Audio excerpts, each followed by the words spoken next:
Assalamualaikum warahmatullahi wabarakatuh. Saya Rika Rahmita Suyatma, Kepala SMA Negeri 1 Kalijati, Kabupaten Subang. Pada video kali ini, saya akan memberikan gambaran bagaimana SMA Negeri 1 Kalijati melaksanakan proses pembelajaran pada masa pandemi COVID-19. Sesuai dengan edaran Mendikbud nomor 4 tahun 2020, bahwa pembelajaran pada masa pandemi COVID-19 ini haruslah bermakna tanpa terbebani kurikulum. Kemudian pembelajaran itu harus fokus pada kecakapan hidup, bervariasi, dan juga memberikan umpan balik. Hal itu kemudian dikuatkan oleh keputusan Mendikbud RI nomor 719/P/2020 tentang pedoman pelaksanaan kurikulum pada satuan pendidikan khusus, yang salah satu keputusannya menyatakan bahwa pembelajaran haruslah aktif, yaitu mendorong keterlibatan penuh peserta didik pada saat pembelajaran untuk mendapatkan pengalaman pembelajaran. Kemudian, pembelajaran pun harus membangun relasi yang sehat antar partisipan pembelajaran. Ia harus inklusif, harus berbasis pada keragaman budaya, dan berorientasi sosial untuk mendorong seluruh peserta didik mengenali bahwa dirinya adalah bagian dari lingkungannya. Pembelajaran pun haruslah berorientasi masa depan, yaitu menolong peserta didik untuk mengeksplorasi isu-isu dan kebutuhan masa depan, keseimbangan ekologis, sehingga ia menjadi warga negara yang bertanggung jawab dan berdaya. Kemudian dari hal tersebut semuanya haruslah menyenangkan, dan ini sejalan dengan tujuan pembangunan berkelanjutan. Pembelajaran saat ini pun harus mampu untuk meningkatkan keterampilan abad 21 peserta didik, sehingga terjadilah pergeseran pendidikan abad 21 ini, yang awalnya dari scientific method menjadi proses pembelajaran untuk membangun engineering design proses. Maka tantangan pun menjadi berubah. Yang pada awalnya bagaimana kita membuktikan bahwa sebuah teori itu adalah benar atau salah. Tantangan itu berubah menjadi apa yang bisa kita buat untuk memecahkan suatu masalah. Oleh karena itu, pendidikan di abad 21 ini haruslah mampu memfasilitasi peserta didik untuk mencari ide, membuat desain, mewujudkan ide dan desain, menguji, kemudian melakukan desain ulang untuk menghasilkan karya yang baik sebagai solusi permasalahan. Oleh karena itu, SMA Negeri 1 Kalijati melaksanakan sebuah proses pembelajaran kolaboratif berbasis proyek dengan pendekatan STEM, yaitu sebuah pendekatan yang mengintegrasikan disiplin sains, teknologi, engineering, dan matematika, yang bertujuan untuk membimbing, mendidik para peserta didik menggunakan aplikasi dan alat-alat yang ada di lingkungan sekitarnya untuk memecahkan masalah sebagai sebuah solusi yang dihadapi dalam kehidupannya sehari-hari. Dan secara teknis, pembelajaran ini akan disampaikan oleh Wakasek Kurikulum. Terima kasih. Assalamualaikum warahmatullahi wabarakatuh. Assalamualaikum warahmatullahi wabarakatuh. Pada kesempatan kali ini saya akan menjelaskan tahapan-tahapan dari pelaksanaan Project Based Learning dengan pendekatan STEM yang dilaksanakan oleh sekolah kami. Yang pertama, sekolah mengadakan workshop tentang STEM dan Project Based Learning di akhir semester 1. Kemudian sekolah pun mengadakan rapat sosialisasi tentang pembelajaran semester genap kepada seluruh tenaga pendidik yang ada di sekolah kami. Tahapan berikutnya adalah kurikulum mengelompokkan mapel-mapel yang akan berkolaborasi melaksanakan Project Based Learning, dan pada akhirnya kami membuat 3 grup kolaborasi mapel yang terdiri dari 4 atau 5 mata pelajaran yang berkolaborasi. Untuk mata-mata pelajaran tertentu yang tidak dapat berkolaborasi, maka akhirnya ada 3 mata pelajaran yang mengerjakan Project Based Learning ini secara mandiri, yaitu pelajaran PABP, PPKN, dan PJOK.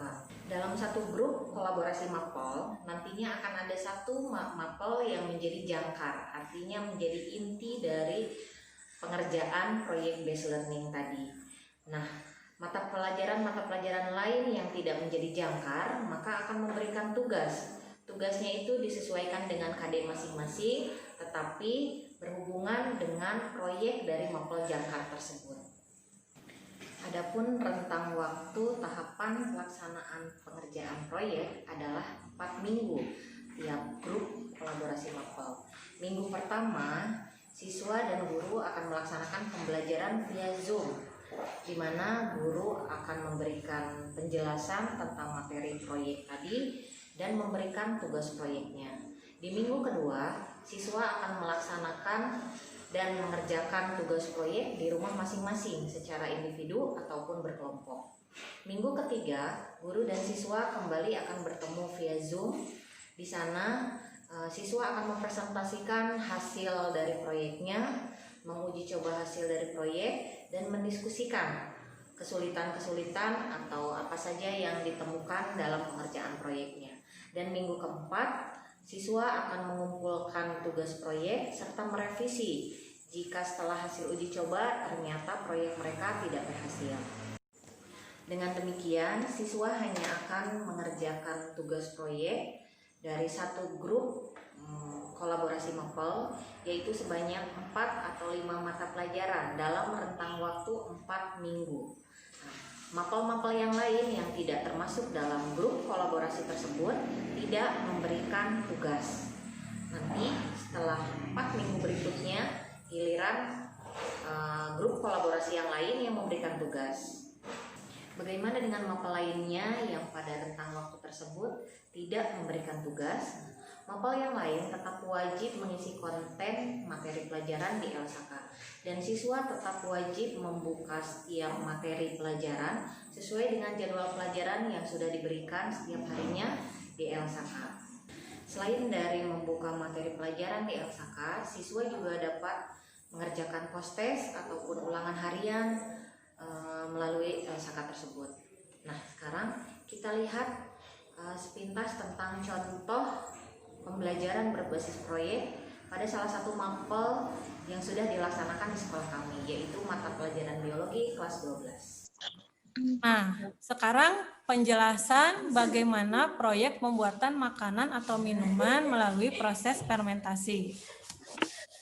Nah, kita bahas dulu kenapa sih Ibu nugasinya bikin makanan dan minuman yang tentang fermentasi. Nah, karena Ibu ingin mengenalkan, menyadarkan kembali kepada kalian banyak sekali manfaat dari makanan dan minuman fermentasi tersebut.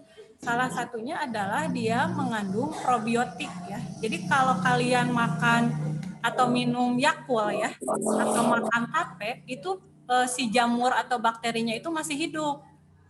Nah, kalian makan kan? Nah, jamur atau bakteri itu mikroorganisme tersebut itu bersifat probiotik. Dia akan menjaga proses pencernaan kalian gitu. Jadi kalau orang diare, kenapa disarankan minum Yakult? Padahal Yakult asam ya, justru disuruh minum Yakult karena Yakult itu atau yogurt itu bisa memberikan manfaat kandungan probiotik gitu. Jadi dia akan memelihara sistem pencernaan kita. Jadi dia akan membantu mempermudah proses penyerapan makanan ya. Kemudian menggantikan mikroorganisme atau bakteri baik di tubuh kita yang mati karena kalian minum antibiotik misalkan. Kemudian manfaat lainnya juga bisa ke kulit ya. Misalkan kalian kan mungkin masa puber berjerawat. Nah, banyak-banyak minum makanan fermentasi ya. Makan tape, makan tempe, mentah-mentah dimakan nggak apa-apa ya. Tahu ya, diperbanyak itu. Terus maka untuk penyakit kulit, eksim bisa. Darah tinggi, yang sudah punya darah tinggi, banyak-banyakin makan tape ya.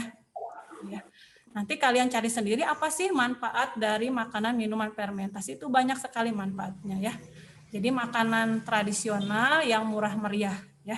Dan banyak mengandung unsur kesehatannya banyak ya, nilai gizinya juga banyak. Nah, sekarang di lingkungan sekitar kita banyak sekali terdapat bahan baku, sayuran juga banyak ya, umbi-umbian banyak, buah-buahan banyak. Nah, kenapa tidak kita coba dimanfaatkan untuk membuat makanan minuman yang bersifat probiotik tadi gitu. Jadi ini tantangan buat kalian untuk membuat makanan atau minuman yang mengandung probiotik melalui proses fermentasi. Ini tugasnya ya. Nah, ini tantangannya. Jadi tugas proyeknya itu buatlah makanan atau minuman yang mengandung probiotik melalui proses fermentasi. Ya, terserah kalian mau bikin apa.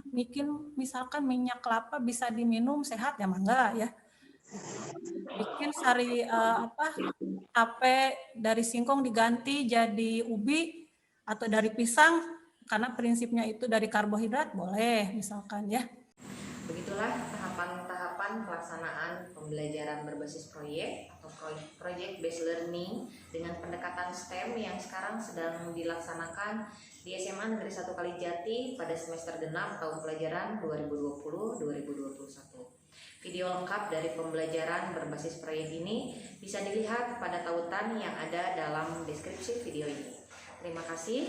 Demikian penjelasan dari saya tentang pelaksanaan proyek based learning di SMA Negeri 1 Kalijati. Billahi taufiq wal hidayah. Wassalamualaikum warahmatullahi wabarakatuh.